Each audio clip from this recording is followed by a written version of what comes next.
मसीह की। मैं परमपिता परमेश्वर यीशु मसीह के से प्रार्थना करती हूँ कि हमें वचन के भेद समझने में और सुनने वालों को की समझ को खोलने में परमेश्वर हमारी सहायता करे और हमें बुद्धि, ज्ञान और समझ द्वारा पवित्र आत्मा हमारी अगुवाई करे। यीशु मसीह के नाम से हम प्रार्थना करते हैं कि वह हमें हमारी जीभ पर सही शब्द हम इस्तेमाल करें और परमेश्वर के इस भेद को खोलने में हम सब परमेश्वर से आशीष चाहते हैं। आमीन। तो पिछली पोस्ट में मैंने मेलकिसेदेक की रीति के अनुसार यीशु मसीह हमारा महायाजक, इसको वचन से हमने समझाया था, लेकिन कुछ चीज़ मैं पिछली बार मैंने छोड़ दी थी जो कि बतानी बहुत ज़रूरी थी कि एक तो मेलकिसेदेक कौन था और दूसरा यीशु मसीह का जो महायाजक पद है उसका क्या क्या अर्थ है। वो इसको देखने से पहले आप पहले वाला जो वीडियो है, जो फर्स्ट भाग है, उसको देख लेना। उसमें से कुछ चीज़ें मैं वैसे इसमें बता रही हूँ, लेकिन कुछ चीज़ें आप उसमें से भी समझ जाएंगे। तो पहले इसको जानने से पहले उसको ज़रूर देख लेना आप। पहले भाग में मैंने मेलकिसेदेक की रीति के अनुसार यीशु मसीह का सदा काल का राजा किस प्रकार कहलाया बताया था, लेकिन एक बार फिर से हम उन वचनों को पढ़कर समझेंगे, क्योंकि कुछ खास वचन छूटे थे जो बता नहीं पाई और जिसको बताना ज़रूरी भी था, जिसके कारण पहला भाग कुछ मुझे अधूरा लगा था। इसलिए दूसरा भाग मुझे लगा कि मुझे बनाना चाहिए। और दूसरा ये कि आखिर वह व्यक्ति कौन था जो अब्राहम के पास आया था, जिसको अब्राहम ने अच्छी वस्तुओं का 10वां अंश दिया था। सो पहले पढ़ेंगे कि शालेम यानी यरूशलेम है और सियोन परमेश्वर का मंदिर अर्थात परमेश्वर का वासस्थान, और आत्मिक रूप से सियोन हमारे मन में भी है, जहाँ परमेश्वर का सिंहासन है, परमेश्वर का हम मंदिर हैं। तो भजन संहिता में आप देख लें, स्क्रीन पे देख लें, आप इसको पढ़ सकते हैं। तो उत्पत्ति 14:18-20 में शालेम का राजा मेलकिसेदेक जो परमेश्वर का याजक था, रोटी और दाखरस ले आया, जिसको जीवन की रोटी मसीह की देह है और दाखरस यीशु मसीह के लहू के रूप में पापों की क्षमा के लिए बहाया गया नई वाचा को दर्शाता है। और उसने अब्राहम को आशीष दी। और फिर भजन संहिता में परमेश्वर ने शपथ खाई है। शपथ खाई यानी कि परमेश्वर ने वाचा बांधी, नई तरह वाचा देने की। हम यिर्मयाह 31 में पढ़ते हैं कि परमेश्वर वचन में कहता है कि मैं नई वाचा बांधूंगा। वो पहले पुरखों के समान नहीं होगी, जो कि उनके मैंने मिस्र से निकालते समय उनके पुरखों से बांधी थी। ये नई वाचा होगी, जहाँ परमेश्वर, मैं सबके मन में अपने नियम लिख दूंगा उनके हृदय पे, और तब वो मुझे जानेंगे। मैं भी ये बता नहीं रही हूँ, लेकिन मैं बता रही हूँ कि नई वाचा। तो ये नई वचन हमारे मन में, यानी कि वचन कौन है? यीशु मसीह, जो कि हमारे अंदर ही विराजमान हो जाएगा। इब्रानियों 7:13 में मेलकिसेदेक शालेम का राजा और परम प्रधान का याजक, जब अब्राहम उनको लोगों को से युद्ध करके जब उसने लौटा था, तो उसको आशीष दी आकर, और इसी अब्राहम ने वस्तुओं का 10वां अंश भी दिया। तो यह पहले अपने नाम के अर्थ के अनुसार, इस पे मैंने पिछली बार मुझे बहुत ज़ोर देना चाहिए था इस बात पे, और मैंने दिया नहीं था। मैं उस गलती को एक्सेप्ट करती हूँ, लेकिन मुझे इस चीज़ पे बहुत ध्यान देना चाहिए था कि इसी को अब्राहम ने सब वस्तुओं का, एक्चुअली जब मैं करने लगी थी उसके बाद मुझे ये एकदम से ध्यान आया कि मुझे मेन चीज़ ये बतानी चाहिए थी इसके बारे में। तो आज हम इस बात को, गलती को सुधार लेती हूँ मैं। इसी को इब्राहिम ने सब वस्तुओं का 10वां अंश भी दिया, और यह पहले अपने नाम के अर्थ के अनुसार। जो महायाजक मेलकिसेदेक महायाजक है, इसके नाम का अर्थ समझिए। वो उसकी बात नहीं हो रही है, जो लेके आया था।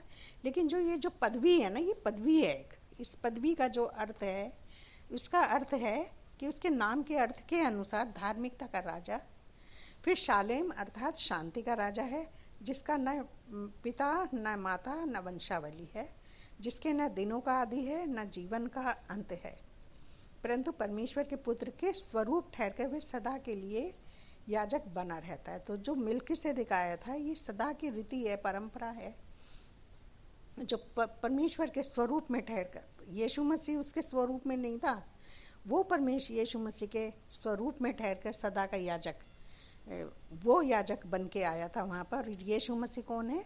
सदा का याजक है। तो यीशु मसीह की रीत उस पर, जैसे यीशु मसीह की जो पदवी है उसको फिजिकल रूप में उस समय हम मिल्किसेदेक के रूप में दिखाया गया है। आगे हम देखेंगे मिल्किसेदेक कौन था, आपको बहुत अच्छा लगेगा, मज़ा आएगा आज।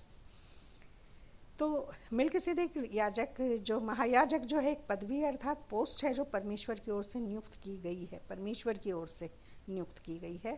तो इब्रानियों 5 में देखिए, आप स्क्रीन पे देखते रहना, आप उसको पढ़ भी लेना, आप रोक के पढ़ सकते हैं।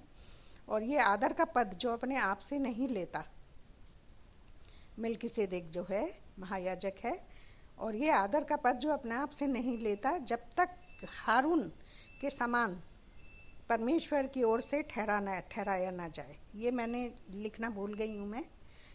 तो इसमें क्या था, निर्गमन 28:1 पढ़ना आप, कि हारून को परमेश्वर ने महायाजक के रूप में नियुक्त किया था।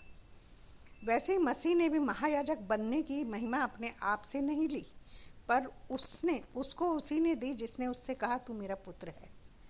भजन संहिता साम्स 2:6-7 में हम पढ़ते हैं कि परमेश्वर ने कहा कि तू मेरा पुत्र है, आज ही मैंने तुझे जन्माया, उत्पन्न किया, आज ही तू मुझसे उत्पन्न हुआ है।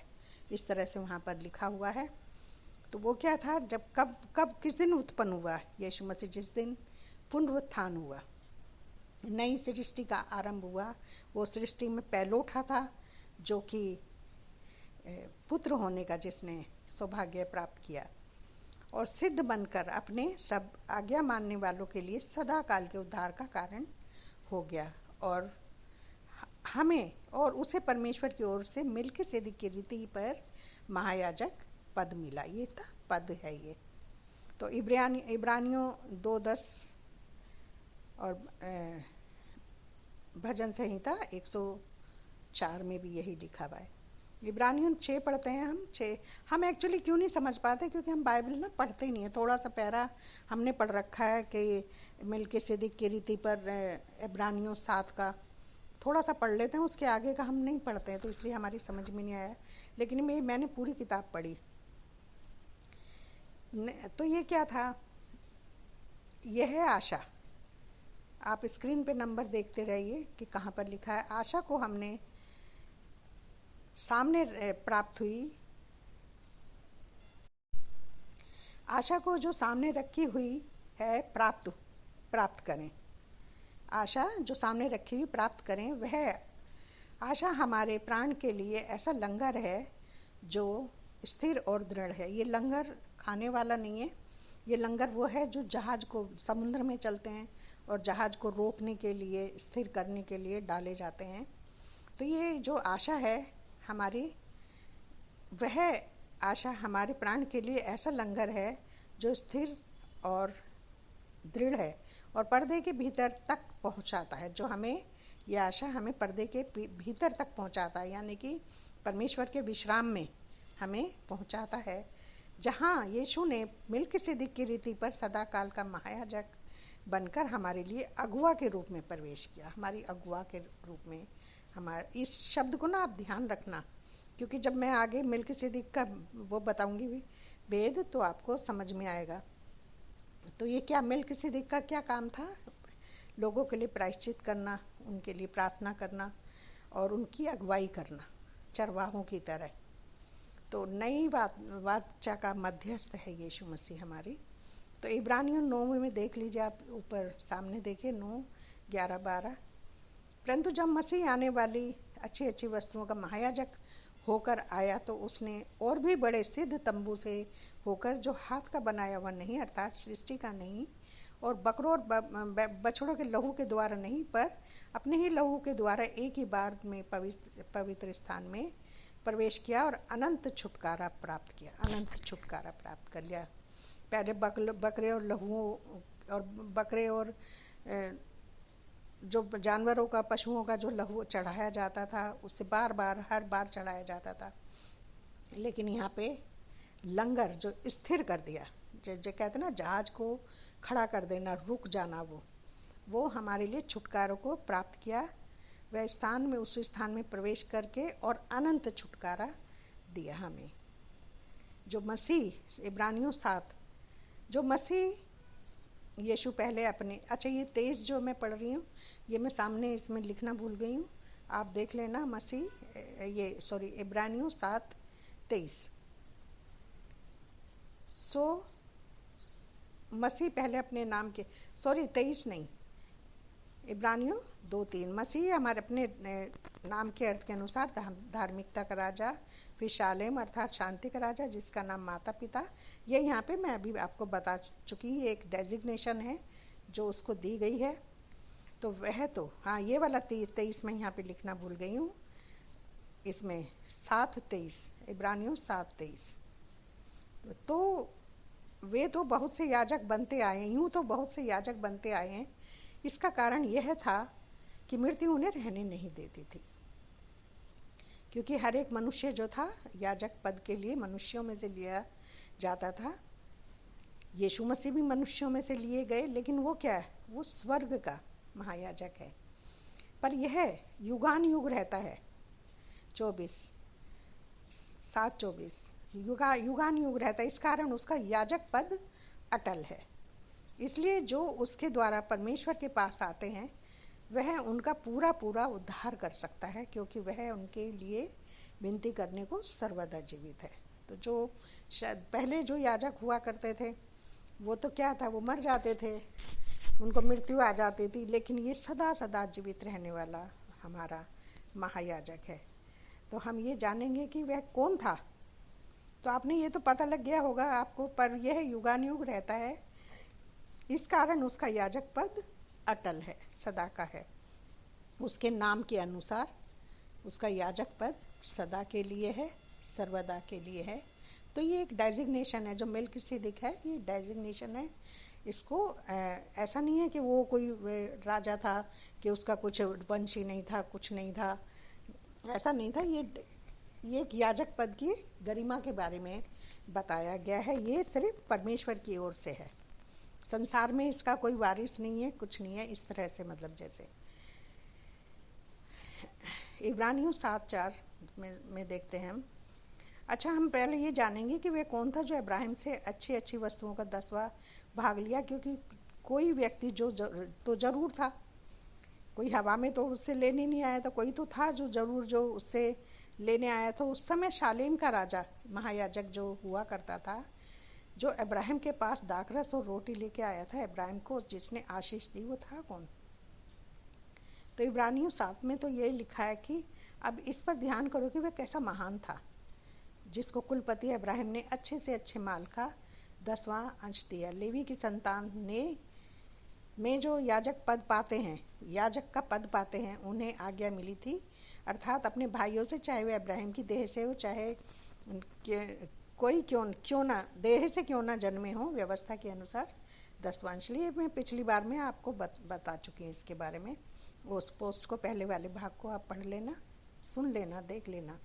पर जो 10वां अंश लिया, जिसे प्रतिज्ञाएं मिली थी, यानी कि अब्राहम को जिसको आशीष दी थी, उसमें संदेह नहीं कि छोटा बड़े से आशीष पाता है।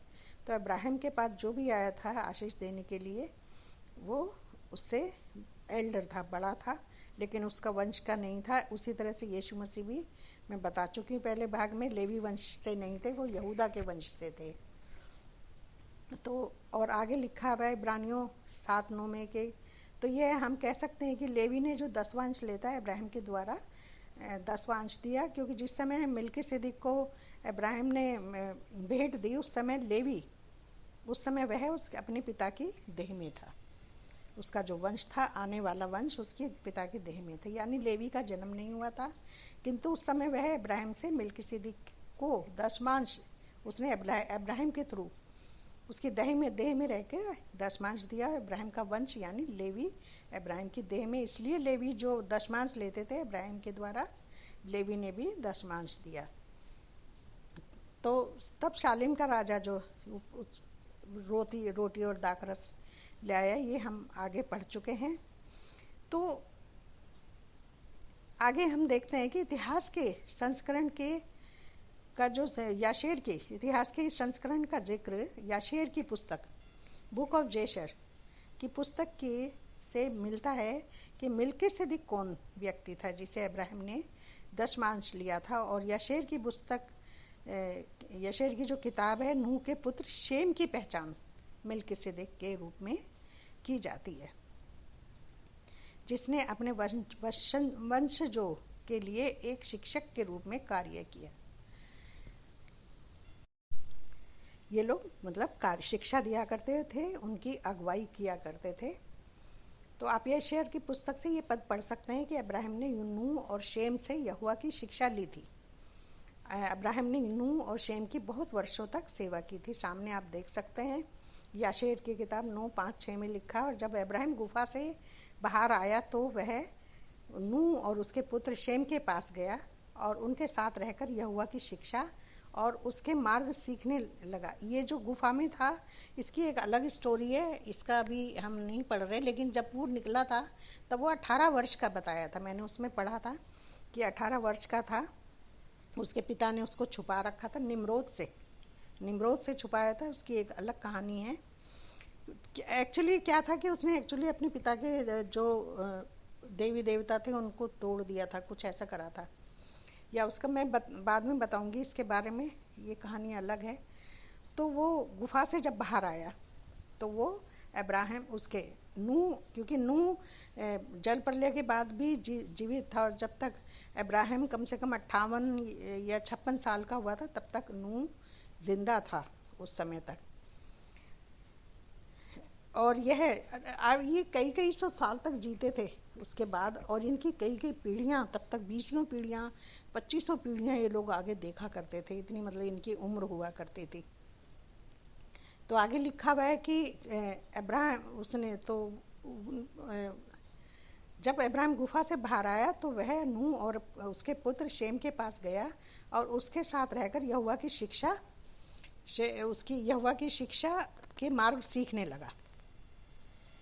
यहोवा की शिक्षा और यहोवा के मार्ग सीखने लगा। इब्राहिम कहाँ है यह किसी को नहीं पता था, और इब्राहिम ने नूह और उसके पुत्र शेम की बहुत समय तक सेवा की। इब्राहिम नूह के घर में 39 वर्ष रहा, 39 वर्ष तक रहा, और इब्राहिम 3 वर्ष की आयु में ही यहोवा को जानता था। 3 वर्ष की आयु से ही मतलब उसको सब सिखाया जा रहा था, और वह अपनी मृत्यु के दिन तक यहोवा के मार्गों पर चलता रहा, जैसा कि नूह और उसके पुत्र ने उसको सिखाया था। और बुक ऑफ जेशर की किताब में लिखा हुआ है 16, बुक ऑफ जेशर अध्याय 16-11 में, और यरूशलेम का राजा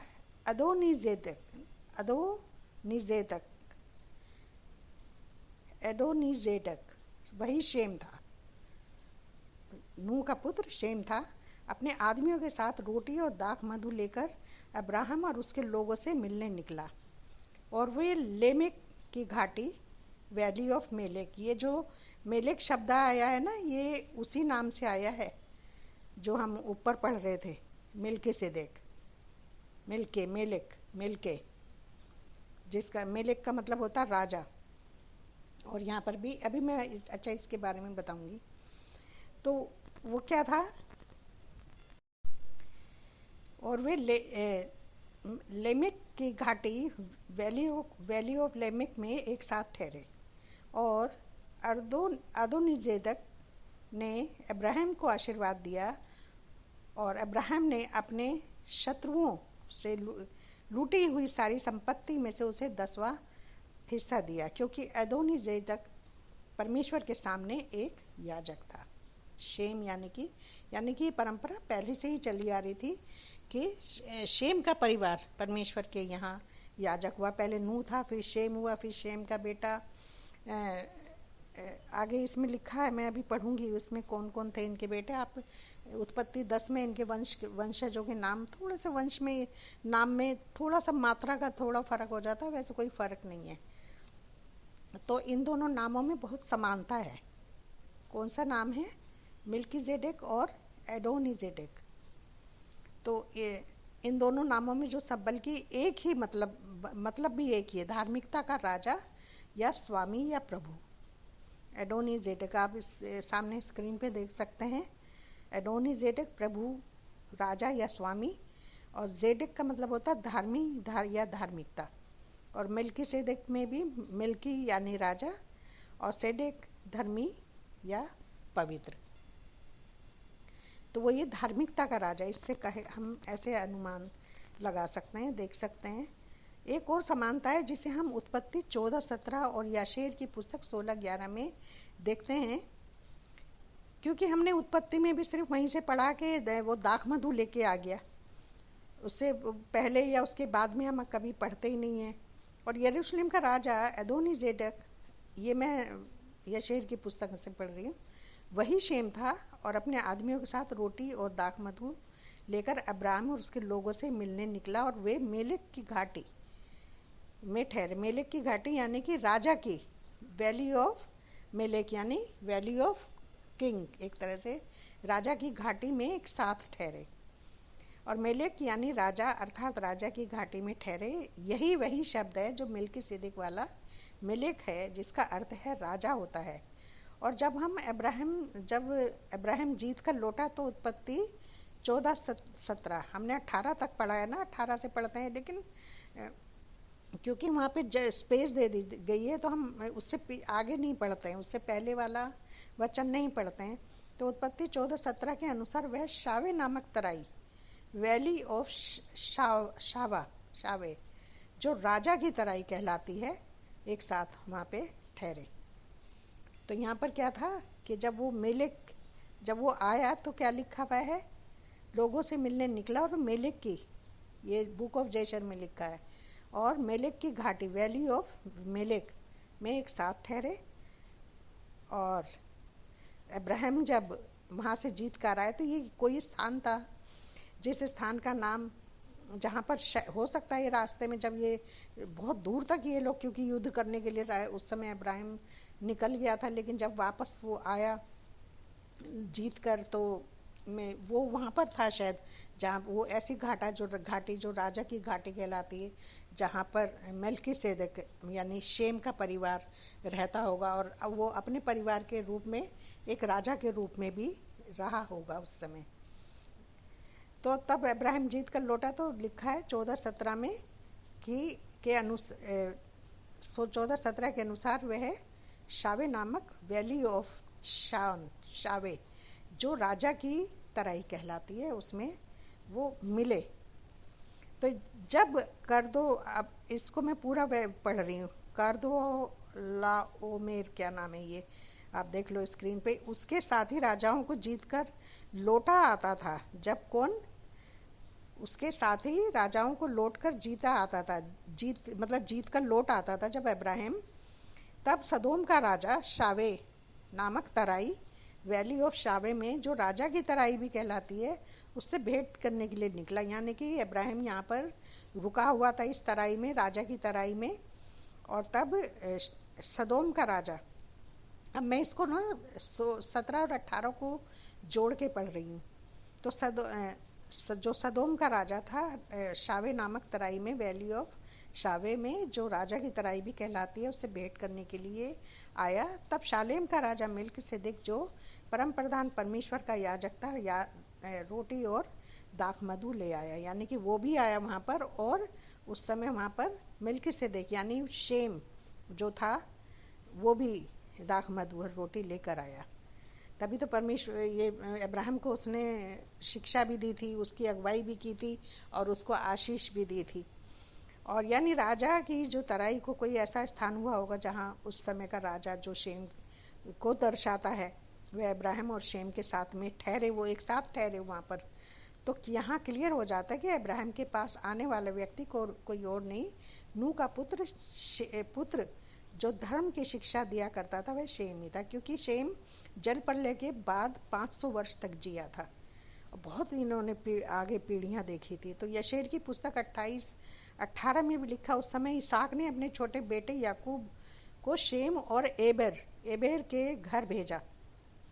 शेम कौन था? शेम मैंने बताया, और एबेर, यहाँ पे एबर लिखा है और हमारी उत्पत्ति की पुस्तक में अबेर लिखा हुआ है। तो अबेर का इनका परपोता था, जो कि वो भी शेम के ही मार्ग पे चल रहा था, वो भी यही काम, याजक का काम कर रहा था। आप उत्पत्ति के 10 चैप्टर में इनके वंश में नाम देखना, भेजा और यहोवा की शिक्षा सीखी। आप स्क्रीन पे पढ़ के देखिए।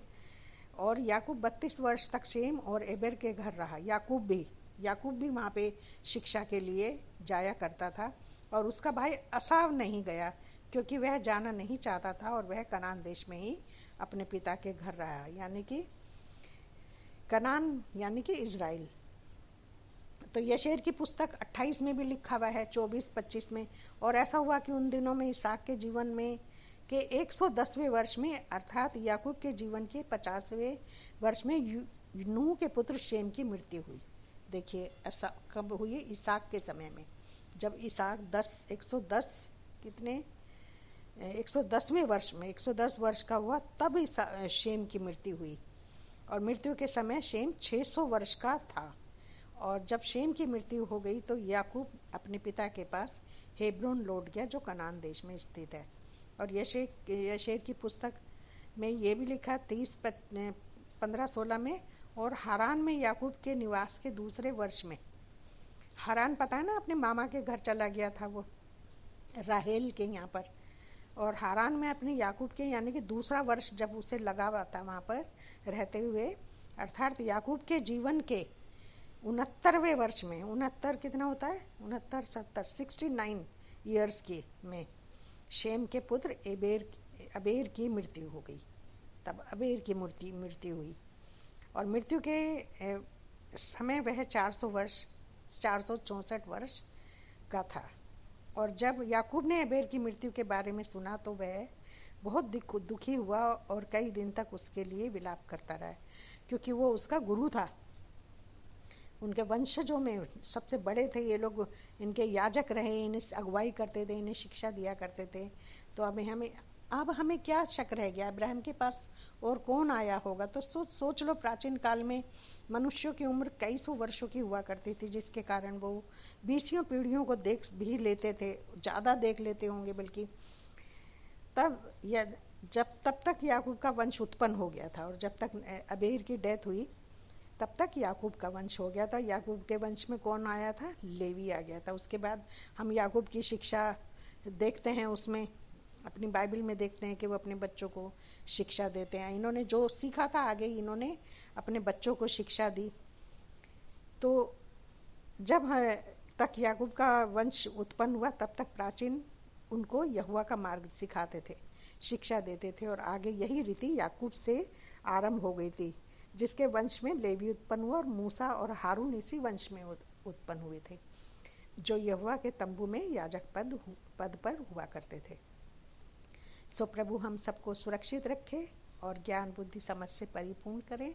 मैं समझती हूँ कि आपको समझ आ गया होगा, और सब्सक्राइब जरूर कर दिया करें, क्योंकि मेरे को ऐसा नहीं है मुझे बहुत भीड़ की ज़रूरत है, लेकिन थोड़ा सा मेरे को भी मोटिवेशन मिल जाता है कि चलो मुझे लोग सुन रहे हैं कम से कम।